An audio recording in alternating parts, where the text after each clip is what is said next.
He mocked me for being a small-town girl. Then I arrived at his gala in a $3.3 million gown. If your husband was embarrassed by where you came from and told you not to attend his gala, what would you do? This is where the story begins. Adrian's joke landed before Naomi had even set the folder down. Careful, he said, grinning at the people gathered around the cocktail table. She grew up in Madison. Give her 10 minutes, and she'll have us all dressed for a county fair. The laughter around him was polite at first, then easier when Celeste Vale joined in. Naomi stood beneath the warm lights of Vale Crest Hospitality Group's pre-gala reception, with one hand still resting on the museum conservation work order she had brought over, her navy blouse simple, her dark trousers perfectly pressed, her hair pulled into a low twist at the nape of her neck. She had come straight from the Southeastern Museum of Design to deliver updated handling information connected to the Gala textile project, not to socialize, but Adrian had already turned her arrival into material. I actually like the scarf, Celeste said, touching the edge of the hand-finished silk wrapped loosely at Naomi's throat. Very artisanal. Naomi heard the pause. Adrian heard it too and laughed again. That's the nice way of saying homemade. Naomi looked at him. It was hand-finished. See, Adrian said to the group. You can take the girl out of a small town. A few people smiled into their glasses. Naomi felt the old heat rise under her skin. The same heat she had learned to swallow at dinners, hotel openings, and sponsor events where Adrian corrected her before anyone else could notice she needed correcting. He stepped closer and lowered his voice just enough to make the next insult feel intimate. And don't say y'all when Evelyn gets here tomorrow. These people hear everything. Naomi's expression did not change, but her fingers tightened around the folder. Celeste gave a small sympathetic smile that somehow made it worse. He's just helping, she said. Luxury rooms have their own language. Naomi glanced at the crystal fixtures overhead, the velvet seating, the trays of champagne drifting through the room. Adrian believed he understood places like this because he knew how to perform inside them. Tailored suit, correct watch, correct laugh, correct names. He had spent years convincing himself that sophistication was something he had taught his wife through gentle corrections and occasional embarrassment. What he never understood was that Naomi spent her days handling textiles older, rarer, and more fragile than anything in the room around him. But she did not say that. Not yet. Adrian finally noticed the document in her hand. What's that? Museum work order. For the gala? Part of it. He nodded once, already losing interest. Right. Textile stuff. Then he turned back to Celeste and asked about sponsor seating. Naomi stood there for another second, watching how easily he reduced her work to a phrase small enough to dismiss. She placed the work order where the event liaison could collect it, then picked up her coat. Adrian looked over. You leaving already? I have an early morning. Good. Get some rest. Tomorrow's going to be busy for people who actually have to be on. He smiled as if it were harmless. Naomi returned the smile without warmth. Outside, Atlanta's evening air felt cooler than the reception room had. Her phone vibrated before she reached the curb. The message was from Dr. Evelyn Grant, Chief Curator of Decorative Arts and Textiles at the Southeastern Museum of Design. Can you come in first thing tomorrow? I want to go over the gala centerpiece with you personally. Naomi read it twice, then slipped the phone into her bag. Behind the glass doors, Adrian was still laughing with Celeste. He thought Naomi had just delivered paperwork for a world she barely understood. He had no idea that world was already calling her by name. Adrian's text arrived before Naomi reached the museum the next morning. Honestly, this really isn't your scene. Don't feel like you have to come for me. She read it while waiting at a red light on Peachtree Street, the words glowing against the quiet blue of her phone screen. He had taken last night's mockery and dressed it as concern. By the time she stepped into the Southeastern Museum of Design, the marble lobby was still nearly empty, morning light spilling across the floor in pale rectangles. Naomi wore the same dark trousers from the reception, a cream blouse beneath her coat, and her hair remained pinned low at the nape of her neck. She had slept badly. Adrian's laughter still sat somewhere behind her ribs. Dr. Evelyn Grant, the museum's chief curator of decorative arts and textiles, met her outside the conservation rooms with a folder tucked beneath one arm. Thank you for coming early, Evelyn said. We need to finalize the presentation details. Naomi nodded and followed her inside. On the work table lay the gala program proof, the same one Adrian had been studying so carefully. But here the featured line carried a different weight, the Celestine Noir. Naomi already knew the name from the project schedule. Adrian knew only that Veilcrest planned to showcase an extraordinary couture piece. He had talked about it over dinner, as if its presence alone would elevate the room. People will remember that dress, he had said. That's the level this event is aiming for. Naomi had simply answered, I know. He had not asked why. Now Evelyn reviewed the remaining conservation schedule with her, keeping the discussion narrow and professional. The gown's preparation had entered its final stage. Naomi listened, made notes, and confirmed handling times before leaving for the rest of her workday. She did not yet know every presentation detail Evelyn intended to discuss later, and she did not pretend she did. What she knew was enough. Her museum assignment was real. Her work was part of the gala, and Adrian had just advised her to stay away from the very event connected to it. That evening, he made the exclusion more concrete. Naomi found a glossy invitation mock-up and sponsor materials spread across their dining table. Adrian stood nearby in shirt sleeves, scrolling through images of the ballroom setup. Look at this, he said, turning the screen toward her. Investors, luxury brands, designers. This is a serious room. Naomi looked at the rendering. I can see that. That's what I mean. His tone softened in the way it always did when he wanted control to sound like kindness. You don't enjoy these events. You get uncomfortable when people start talking fashion and luxury. Naomi almost smiled at the absurdity. Do I? Come on, Naomi. He gestured toward her simple blouse. You know what I mean. Then he picked up the printed gala program and tapped the featured presentation. This is the centerpiece. Celestine Noir. Celeste says everyone's talking about it already. Naomi looked at the same name she had seen that morning at the museum. Adrian kept going. You don't have to prove anything by showing up. Stay home. Let me handle this crowd. A moment later, Celeste called, and Adrian put her on speaker while they discussed presentation timing. Celeste spoke confidently about sponsor optics, photography, and guest flow. When Adrian joked that Naomi might skip the gala because high fashion isn't really her thing, Celeste laughed. Naomi said nothing. Neither of them had authority over the museum's conservation decisions, but both spoke as if the entire event belonged to their side of the partnership. After the call, Adrian pushed the program toward Naomi. Trust me, you'll be happier not forcing yourself into a room that isn't yours. Naomi looked down at the printed words the Celestine Noir, then at his message still saved on her phone. He thought he was excluding her from his gala. What he had actually done was make a claim about a room whose most important garment was already sitting on her professional schedule. By noon, Adrian had made his position unmistakable. He did not want Naomi at the gala unless she entered it on his terms. His message remained saved on her phone. This really isn't your scene. And Celeste's laugh from the speakerphone still echoed in her memory as Naomi stepped into the museum's textile conservation room. Dr. Evelyn Grant was already there, standing beside the covered form where the Celestine Noir had been placed under controlled conditions. Before we continue, Evelyn said, I want you to review the loan summary again. Not the entire file, just the handling and presentation sections relevant to your work. Naomi nodded. This was not secret information she had somehow stumbled across. It was part of the professional material she was authorized to see because she was responsible for conservation preparation. Evelyn opened the relevant section of the couture loan and insurance summary. Naomi's eyes moved first to the restrictions: controlled handling, limited fitting, no unapproved alterations, no unscheduled transport, no independent possession. Then she saw the insured presentation value, $3.3 million. Naomi looked again, not because the number dazzled her, but because it immediately explained the handling requirements. Evelyn pointed to the breakdown. Most of that value is concentrated in the detachable archival jewelry components: diamonds, sapphires, historic mountings. The gown itself is extraordinary, but the risk profile changes once those pieces are integrated. Naomi nodded slowly.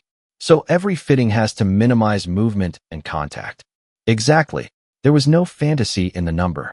No celebrity magic. Just risk, provenance, craftsmanship, and responsibility. Naomi studied the summary, then asked Evelyn to confirm the handling sequence for the final presentation. Evelyn did. Naomi wrote it down. That small act mattered more than Adrian would have understood. He had spent 2 days treating Naomi as though luxury was a language she could not speak.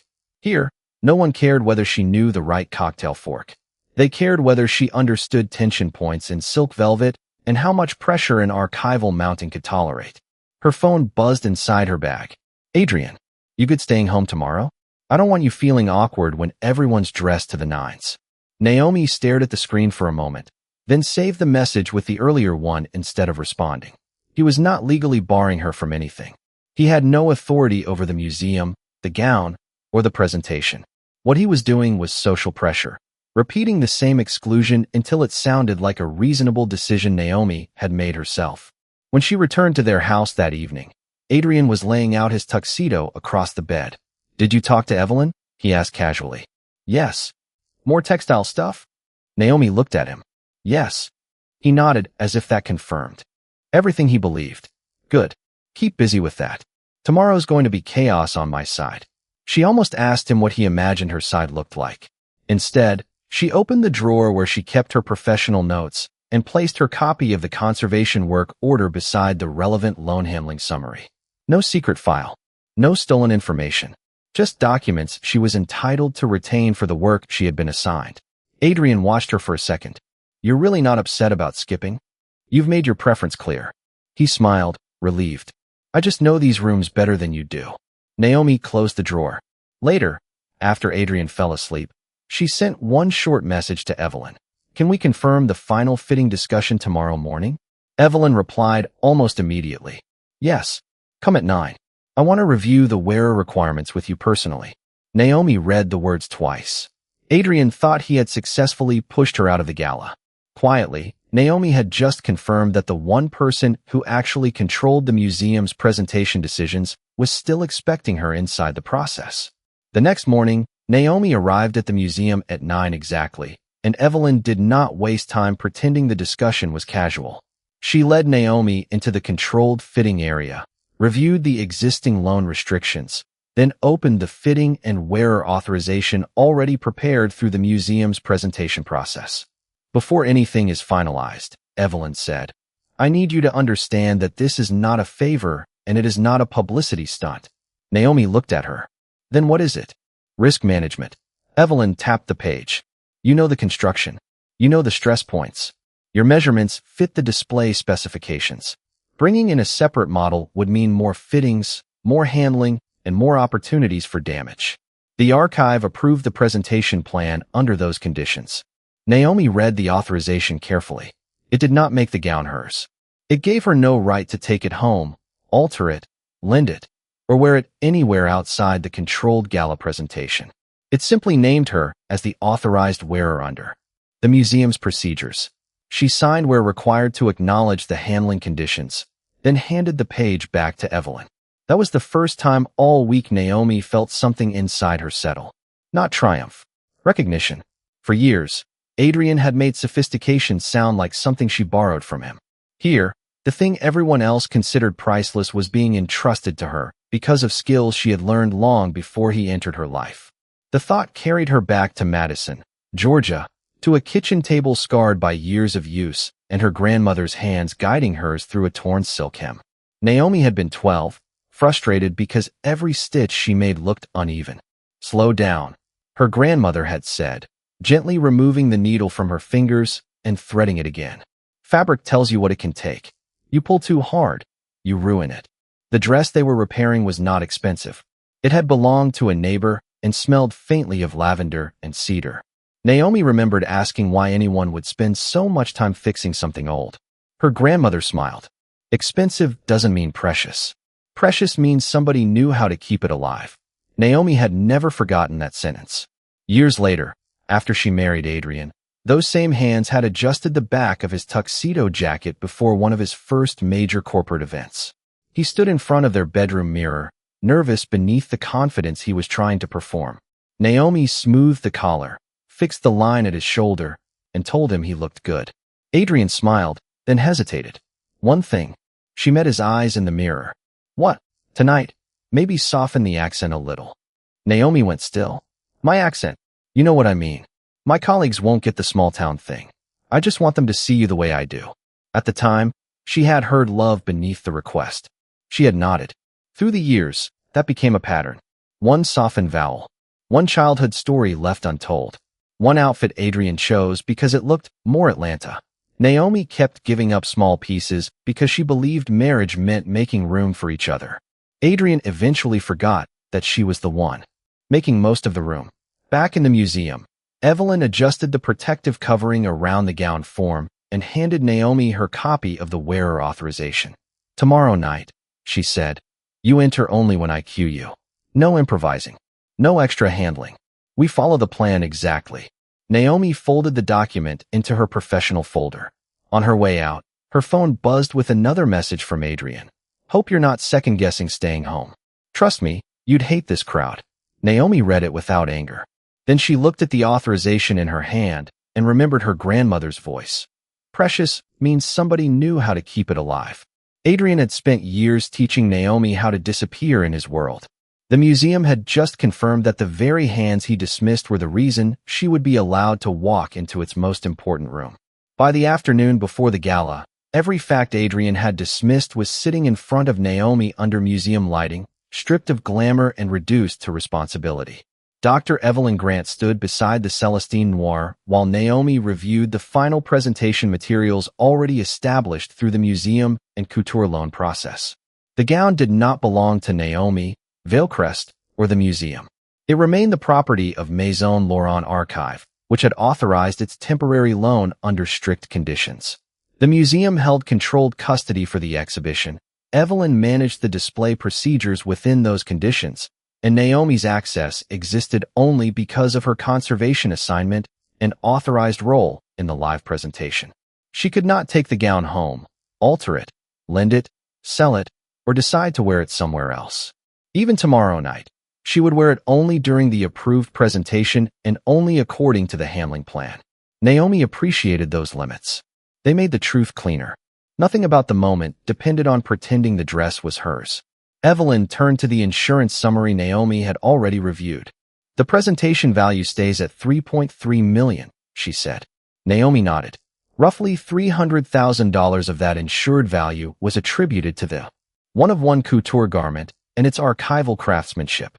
Most of the remaining value came from the detachable diamond and sapphire components designed into the neckline and waist for the exhibition configuration. $3.3 million was not a price Naomi had paid, nor a price anyone intended to charge a gala guest. It was the insured value attached to a rare object being transported, handled, displayed, and temporarily worn. That distinction was exactly why the museum had been so careful about who touched it. Evelyn handed Naomi the final presentation card. At the top was the gown's name. Beneath it, Maison Laurent Archive. Then the insured presentation value. And lower on the card, beneath the conservation information, Naomi saw her own name. Conservation Specialist, Naomi Ellis. She read it once and handed it back. There was no thrill of secret fame, only the quiet satisfaction of seeing months of work identified correctly. Evelyn glanced toward the authorization file. "Your wearer approval remains unchanged.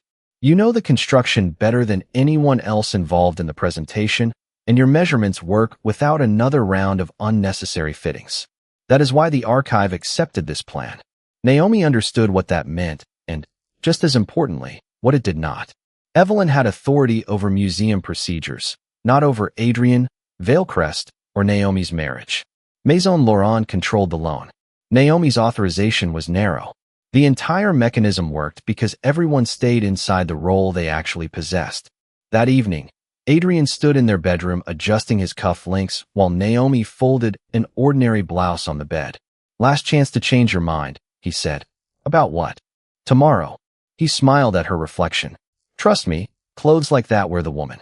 You wouldn't be comfortable around people who live for this stuff." Naomi looked at him through the mirror. He knew she worked with textiles. He knew her museum assignment was connected to the gala. He had even seen the gala program naming the Celestine Noir as the featured presentation. What he had never done was ask what her work actually involved. "Maybe. You're right," she said softly. Adrian relaxed, hearing agreement where she had offered none. "I know you, Naomi." After he left the room, she opened her professional folder and looked once more at the wearer authorization, the loan handling summary, and the presentation card bearing her name. Every important fact now existed before the gala began. Nothing new would need to appear tomorrow to save her. Adrian had spent years confusing expensive clothes with sophistication. By telling Naomi she did not belong near the Celestine Noir, he had only made the final irony impossible to miss. The people who actually owned, insured, and protected the $3.3 million presentation had already decided she was the woman they trusted to wear it. By the morning of the gala, Naomi finally understood that Adrian's plan was not really about protecting her from an uncomfortable room. It was about protecting the version of himself he wanted that room to see. Every piece of that realization came from facts already sitting in front of her. His message telling her the gala was not really her scene. His laughter about county fairs. The way he corrected her accent in public. The way Celeste treated luxury presentation as a language Naomi supposedly did not speak. The gala program naming the Celestine Noir as the featured presentation. And the museum documents confirming that Naomi, not Adrian and not Celeste, had an actual professional role in the centerpiece they were using to elevate Veilcrest's image. Adrian understood part of the situation accurately. He knew the event mattered. He knew high-value clients, investors, designers, and sponsors would be watching. He knew Celeste controlled brand-facing logistics. He knew Veilcrest's reputation depended on polish. What he misunderstood was where that authority stopped. Neither he nor Celeste controlled the museum loan, the conservation process, the gown's custody, or the wearer authorization. They controlled presentation around the object, not the object itself. Adrian mistook proximity to luxury for authority over it, just as he had mistaken Naomi's understated habits for ignorance of it. At breakfast, he stood at the counter in a white dress shirt, checking messages while his tuxedo jacket hung nearby. Celeste says the ballroom looks incredible, he said. The museum team is bringing the gown in under tight handling restrictions. Apparently, it's worth a fortune. Naomi poured coffee. I heard. 3 million something, I think. He shook his head with admiration. That's what people remember. Spectacle. Naomi looked at him over the rim of the cup. He was fascinated by the number, not the work. And you still think I shouldn't go? She asked. Adrian glanced up.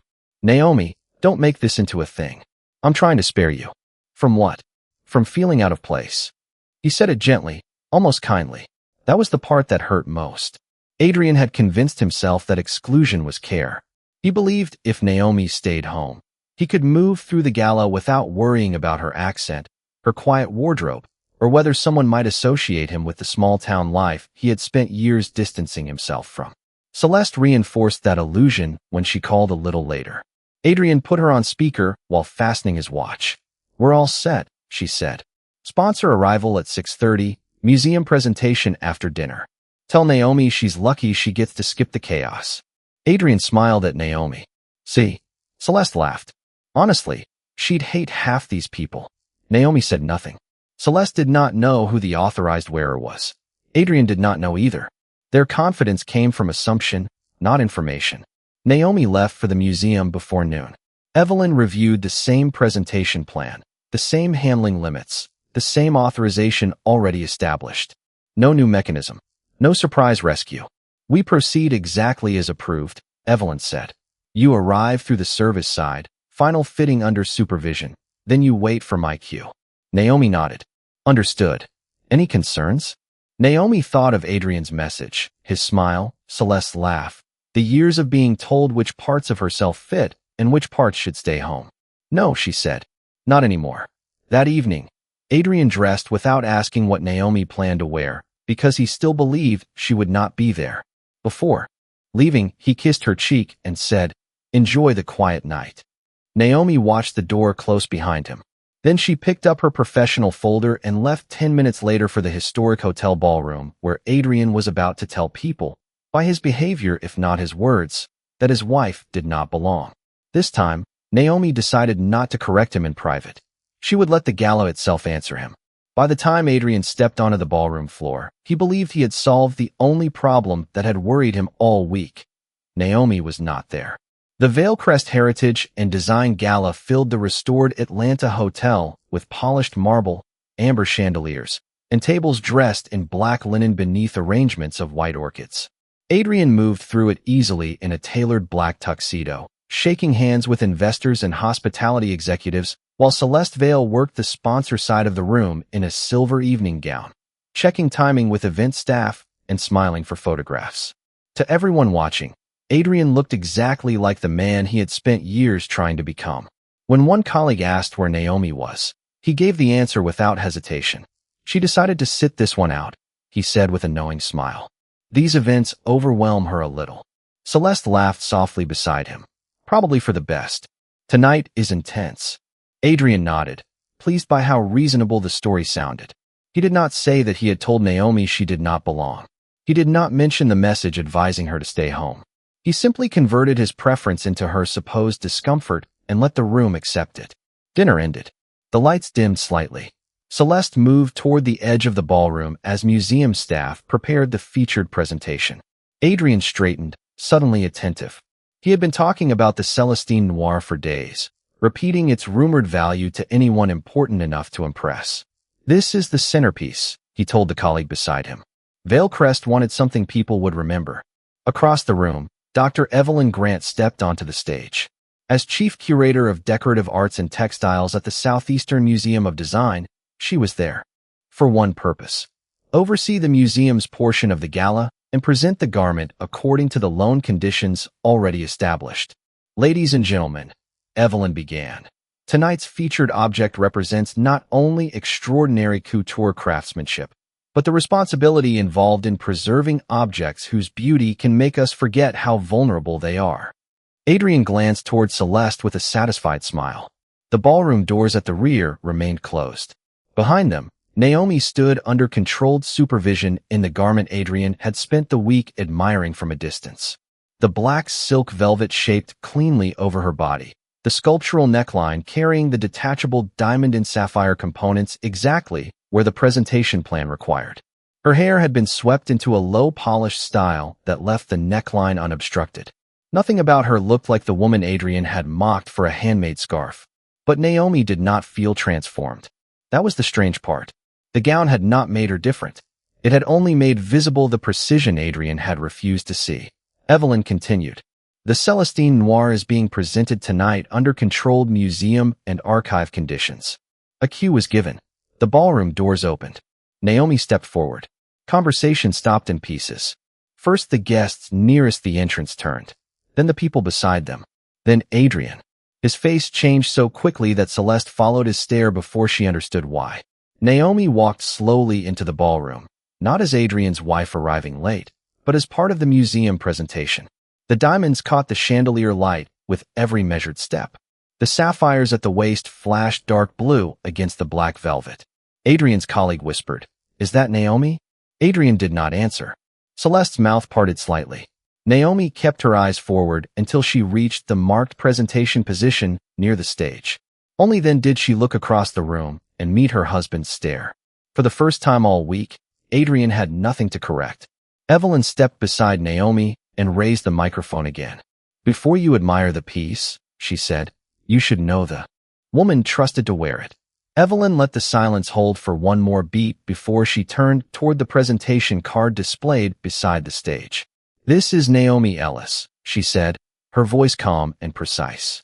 "She is the conservation specialist who has worked on the Celestine Noir project for months." Adrian's face tightened. Celeste looked from Naomi to the card as if expecting a different name to appear. Evelyn continued without drama. "The gown is owned by the Maison Laurent Archive and is here under controlled museum loan conditions. Its total insured presentation value is $3.3 million. A murmur moved through the ballroom. Adrian's eyes dropped instinctively to the jeweled neckline, then back to Naomi. Evelyn did not let the number become fantasy. Most of that insured value comes from the detachable archival diamond and sapphire components integrated into tonight's presentation. The couture garment itself represents extraordinary craftsmanship, but none of this belongs to Ms. Ellis." Naomi stood perfectly still beside her. "She is wearing it because she was professionally authorized to do so under the presentation plan." Adrian blinked. "Authorized?" The word slipped out before he could stop himself. Evelyn turned slightly toward him. "Yes." She glanced at the museum card again. "Ms. Ellis knows the garment's construction, the stress points, the handling restrictions, and the conservation sequence. Her measurements met the presentation specifications, and using her avoided unnecessary additional fittings and handling. The explanation was simple enough that Adrian could no longer hide behind misunderstanding. He had spent the week assuming Naomi did not belong around luxury because she did not perform it the way he did. The people actually responsible for a $3.3 million object had reached the opposite conclusion. Celeste stepped forward with a practiced smile. Veilcrest has been very proud to coordinate the presentation partnership. Evelyn nodded politely. Veilcrest coordinated the event and brand-facing logistics. The museum and Maison Laurent archive controlled conservation requirements, custody, and wearer authorization. Celeste's smile faltered. The correction was gentle, but exact. No one had taken authority from her. She had simply claimed more than she possessed. Adrian looked at Naomi again, and for the first time that evening there was no trace of condescension in his face. Only confusion. Why didn't you tell me? Naomi's voice was quiet. You told me it wasn't my scene. A few nearby guests heard it. No one laughed. Adrian looked down at the gown he had praised all week, then at the woman he had tried to keep out of the room, wearing it under the very approval system he had never bothered to understand. Naomi, I didn't mean, you meant enough. She did not raise her voice. She did not humiliate him in return. She simply turned back toward Evelyn. The curator resumed the formal presentation, describing the craftsmanship and the conservation process, while Naomi remained in position, composed and silent. Adrian stood at the edge of the crowd with nothing left to correct. A few minutes later, when he tried to move closer to Naomi during the presentation, Evelyn lifted one hand and reminded him that the gown remained under controlled display conditions until the museum segment concluded. It was not punishment. It was procedure. Adrian stopped where he was. The same man who had spent the week deciding whether Naomi belonged at the gala now had to wait like everyone else until the people with actual authority over the presentation said the moment was finished. The gown was back under museum control before midnight. Naomi stood in the conservation area while Dr. Evelyn Grant supervised the return process exactly as planned, the diamond and sapphire components removed and accounted for under the same controlled procedures that had governed the presentation.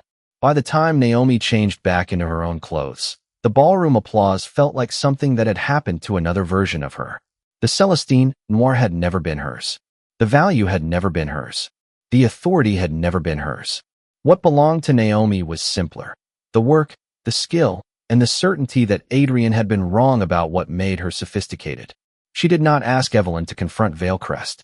She did not ask anyone to embarrass Celeste or jeopardize the jobs of people who had nothing to do with Adrian's behavior. The museum partnership mattered to too many innocent employees, vendors, educators, and conservation staff to turn it into a weapon inside her marriage. Celeste endured the embarrassment of having her authority corrected publicly, but nothing in the night justified destroying her career. Adrian faced something quieter. The next morning, his messages came in waves. I didn't know.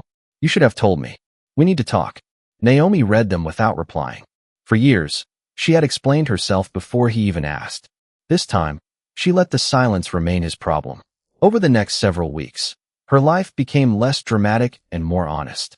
She returned to the museum in practical clothes, sleeves rolled carefully above her wrists, working beneath clean white lights instead of chandeliers. She stopped correcting the softened Georgia vowels that returned when she was tired. At meetings, she no longer paused before saying y'all, if that was the word that came naturally. Nothing terrible happened. No one mistook her accent for incompetence. No one required a tuxedo or a seven-figure gown to trust her hands. Adrian noticed the change because he noticed everything Naomi stopped giving him. She no longer asked which dress he thought looked more polished. She no longer laughed when he made jokes about Madison. Eventually, she told him she wanted to separate. He stood across from her in their living room, stunned in the same way he had been at the gala. This is because of one night, he asked. Naomi looked at him. No, that night just made it impossible to pretend the others didn't matter. He rubbed one hand across his jaw. Was that dress supposed to prove something to me? Naomi's expression softened, but not enough to invite him back in. No, she said. My work already had. There was nothing else to add. The separation moved forward without spectacle. Naomi did not need a courtroom victory, a ruined career, or a revenge campaign to understand what had changed. One afternoon, weeks later, She sat at a conservation table repairing a delicate section of old silk. No jewels, no flashbulbs, no investors watching. Just thread, fabric, patience, and the same steady hands her grandmother had taught years ago in Madison. Adrian had mocked the small-town girl because he believed she needed his world to teach her refinement. Then she walked into his gala wearing $3.3 million in protected craftsmanship. And the only thing she carried out with her was the proof that she had never needed his permission to belong.